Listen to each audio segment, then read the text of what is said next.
आज 24 मार्च है और जब मैं आपसे बात कर रहा हूं तो यह बात सुनिश्चित हो गई है कि अंतिम DKZC लेवल का जो नक्सल कमांडर था पापा राव, वो अपनी पूरी टीम के साथ आज पुनर्वास करने वाला है। जब वो पुनर्वास उसका हो जाएगा तो तकनीकी तौर पर हम स्पष्ट रूप से कह पाएंगे अब छत्तीसगढ़ की सीमा प्रांत में इस लेवल का, DKZC लेवल का या उससे भी नीचे लेवल का कोई नक्सली अब नहीं है। पार्टी मेंबर लेवल के या एरिया कमेटी लेवल के जो मेंबर्स हैं नीचे, वो कहीं ना कहीं सेटल हैं। उन्होंने डम कर रखा सामान, वो कहीं जुड़ गए सबके साथ, और सशस्त्र अब वो नहीं है। इस तरह से शेष जो नाम छत्तीसगढ़ के संदर्भ में आते हैं, 2-3 नाम है, वो शायद आपको भी ध्यान होंगे, वो नाम सारे ही अब तेलंगाना में सक्रिय हैं।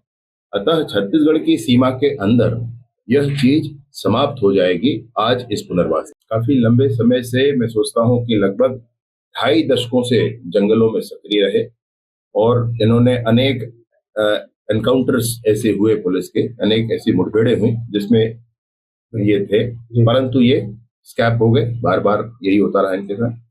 अभी भी ये है कि 25 लाख का छत्तीसगढ़ की सरकार की तरफ से इनाम DKZC होने के कारण के ऊपर है, लेकिन ये बात स्पष्टता है कि अब उनका मनोभाव बदल गया है। मेरी खुद भी उनसे बात हुई है फोन पर, और बात होने के बाद ये स्पष्टता है कि अब वो आज पुनर्वास कर पापा राव के आत्मसमर्पण के बाद जो है, क्या ऐसा माना जाए कि जो छत्तीसगढ़ नक्सलिज्म जो है पूरी तरह से खत्म हो गया है? मैंने कहा आपसे, सशस्त्र नक्सलिज्म का वह स्तर अब समाप्त हो गया। DKZC लेवल का कोई भी सक्रिय नक्सली अब छत्तीसगढ़ में नहीं है। एरिया कमेटी मेंबर्स के, डिवीजन लेवल के भी नहीं होंगे, एरिया कमेटी मेंबर के जो होंगे वो सेटल हो गए हैं कहीं ना कहीं। उन्होंने वर्दी छोड़ दी है, हथियार छोड़ दिया है, और कहीं है कुछ संख्या हमको ध्यान आता है, 40-45 की संख्या हमको याद आती है जो हमारे रिकॉर्ड में है, और उसके हिसाब से और कोई नहीं है। इस तरह से मैं स्पष्टता से ये कहना चाहूंगा, आने वाले समय में अभी हमारे पास 7 दिन का समय और है। इन 7 दिनों में भी और लोगों के पुनर्वास करने की संभावना है, वो भी पुनर्वास कर लेंगे और छत्तीसगढ़ नियत 31 मार्च 2026 तक सशस्त्र नक्सलिज्म से मुक्त होगा। और कोई बड़ा नाम बच गया है इनके अलावा? मैंने आपसे कहा कि छत्तीसगढ़ के हैं, सक्रियता उनकी गढ़चिरौली में है अथवा तेलंगाना में है, ऐसी सक्रियता उनकी है। सोड़ी केसा है, हिमला बिज्जा है, ये लोग हैं, परंतु ये सक्रिय तेलंगाना में है, इसलिए हम इसको अपने में काउंट नहीं कर रहे हैं। मेरा ख्याल है तेलंगाना वाले भी उनसे संपर्क में होंगे और वह भी वापस 40-45 की संख्या शेष रह गई अंतिम से। जो पार्टी मेंबर है, मैं आपसे कह रहा हूँ, जो एरिया कमेटी में लेवल के हैं, उससे ऊपर के नहीं रह गए। ये अंतिम है पापा राव जो DKZC लेवल के हैं, और वो आज उनका आना सुनिश्चित। मैं आपसे निवेदन पूर्वक कहना चाहता हूँ कि 31 मार्च 2026 तक सशस्त्र नक्सलिज्म समाप्त होगा। ये कहने वाले केंद्रीय गृह मंत्री माननीय अमित शाह जी के अभियानों के उपरांत आज जब हम देख रहे हैं कि सशस्त्र नक्सलिज्म समाप्त हो रहा है, बहुत बड़ी सफलता, दशक तक जो ना हो सकी वो 2 वर्षों में पूरी हुई है। फिर भी 31 मार्च के बाद भी हमको एहतियात की जरूरत है। सरेंडर करने का निर्णय लिया है उन्होंने, तो क्या कारण क्या लगता है कि जो है आपको सरेंडर का इतना बड़ा निर्णय उन्होंने लिया?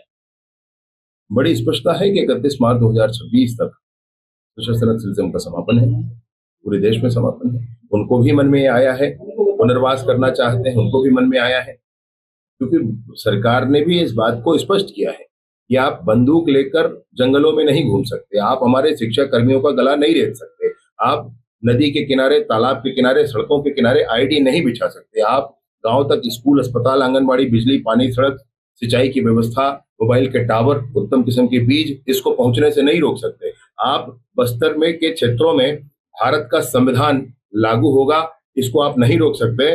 छत्तीसगढ़ की सरकार, विष्णुदेव जी की सरकार प्रतिबद्ध है इस बात के लिए कि बस्तर के कोने कोने में भारत का संविधान लागू होकर रहेगा। जो नक्सली आत्मसमर्पण कर रहे हैं उन्हें मोबाइल फोन दिए जा रहे हैं, क्या फायदा होंगे इससे? आज दुनिया में जुड़ने का तरीका क्या है, आप बताएं मुझे। आज दुनिया में सबसे जुड़ने का तरीका क्या है? मोबाइल है ना। तो वो इतने सालों तक जंगल में रहे हैं, जब वो वापस आ रहे हैं, एक मोबाइल उनके हाथ में होगा, वो सोशल मीडिया पर रहेंगे, वो दुनिया देखेंगे, समझेंगे कहाँ तक दुनिया निकल गई, इस बात पर सामने आएंगे, इसीलिए उनको मोबाइल दिया जाता है। बस्तर और छत्तीसगढ़ के लिए आज बड़ा दिन है, ऐतिहासिक दिन है, क्योंकि बड़ा संकल्प आप लोगों ने लिया था। क्या आप भी बस्तर जाएंगे? आज कल में कोई बड़ा दौरा हो? मेरा पूर्ण नियोजित कल का दौरा बस्तर का है, मैं कल बस्तर दशकों से छत्तीसगढ़ नक्सलियों का दंश चल रहा था, आखिरकार अब नक्सल मुक्त घोषित होने वाला है। क्या कुछ बड़ा छत्तीसगढ़ में इवेंट होने वाला है? इसको लेकर कोई उत्सव के तौर पर मनाया जाएगा? मुझे पता है क्या ये इवेंट कम है? क्या ये इवेंट कम है कि दशकों दशक के सशस्त्र नक्सलिज्म को चुन करके खत्म कर दिया गया? क्या यह कम है? दूसरा, मैं आपसे निवेदन पूर्वक कहना चाहता हूं कि अगर किसी के मन में ये कल्पना हो, जैसे कि पूर्व मुख्यमंत्री जी के मन में ये कल्पना थी कि 31 मार्च को रात को 12 बजे मिलेंगे फिर कहेंगे खत्म हो गया, तो ये हैप्पी न्यू ईयर नहीं है। फिर ये एक गंभीर मामला है, देश की परेशानी है, समाज की परेशानी है। कम से कम झीरम के दंश झेलने वाली पार्टी को इसको समझना चाहिए। ऐसी ही बात मैं सुनता हूँ, उस पार्टी को समझना चाहिए। उन्होंने झीरम के घटने के सबूत को जेब में लेकर के साल भर 5 साल गुजारा। चलो जेब में है ना, हम अभी भी कहते हैं आपने जेब से निकाला नहीं होगा, आपके जेब में अब रख रही है, लेकिन इस बात की गंभीरता को समझिए। ये मसला ऐसा है कि आपको 31 मार्च 2026 के बाद भी एहतियात रखना ही चाहिए। केंद्रीय गृह मंत्री अमित शाह के जो संकल्प है छत्तीसगढ़ के गृह मंत्री पूरा कर रहे हैं। माननीय प्रधानमंत्री जी ने इस बात का आह्वान किया था, माननीय केंद्रीय गृह मंत्री जी ने इसका निर्धारण किया था और योजना बनाई थी। माननीय हमारे मुख्यमंत्री जी ने इस पर खुली छूट दी काम करने के लिए, और आज पूरे ही सशस्त्र बलों के भुजाओं की ताकत से, सरकार की नई योजनाओं से, बस्तर के जनता के मनोभाव से, ईश्वर की अनुकंपा से हमारा छत्तीसगढ़ सशस्त्र नक्सलिज्म से मुक्त हो रहा है। ऐसी बातें चल रही है कि नक्सलवाद खात्मे के बाद पार्टी आपको और बड़ी जिम्मेदारी दे सकती है। इस बात से कितना इत्तेफाक रखते हैं और आगे क्या आप जिम्मेदारी अगर मिलती है तो उसे कैसे मिलेगा? पार्टी अगर किसी का निर्णय करती है तो उसमें आपके क्या सोचना नहीं सोचना का विषय नहीं होता है, एकदम उसको करना होता है। जैसे कि सेना का जवान करता है वैसे ही भाजपा के कार्यकर्ता करते हैं। मैं भाजपा का कार्यकर्ता हूँ, जो काम मिलेगा उस पर करेंगे। झीरम घाटी के जो शहीद हैं उनको सच्ची श्रद्धांजलि की आपने बात की थी, क्या झीरम घाटी आप जाएंगे? हाँ, जरूर जाएंगे, जरूर जाएंगे। हमको छत्तीसगढ़ के नेतृत्व के समापन का वह दंश हमारे हृदय में अब तक जीवंत है, और छत्तीसगढ़ में जो कुछ हुआ था हम जानते हैं, चाहे वो ताड़मेटला हो, चाहे वो चिंगावरम हो, घोड़ा गांव हो, या अनेक ऐसे स्थान हैं जहाँ पर दरगागुड़ा हो, झीरम हो, हर स्थान पर मैं अनेक स्थानों पर जा चुका हूँ। झीरम पर भी गया हूँ, और उसके बाद अभी इस पूर्ण समापन के उपरांत भी मैं जाकर के श्रद्धांजलि वहां जरूर अर्पित करूंगा छत्तीसगढ़ के उन पुरोधाओं को, छत्तीसगढ़ के उस नेतृत्व को। भैया, कबीरधाम जिले को प्रदेश का पहला AI फ्यूचर जिला घोषित किया गया है, किस तरीके से लाभ मिलेगा? कबीरधाम जिले में प्रदेश का AI फ्यूचर जिला घोषित किया जाना, इसको कबीरधाम जिले में एक्सटेंसिवली हम इम्प्लीमेंट करें, युवाओं के बीच में लाएं और अधिक से अधिक लोगों को इस विषय पर जागरूक बनाएं, इसलिए अभियान प्रारंभ किया गया है। पहला जिला प्रदेश का है, मुझे बड़ा गर्व है इस विषय को लेकर के।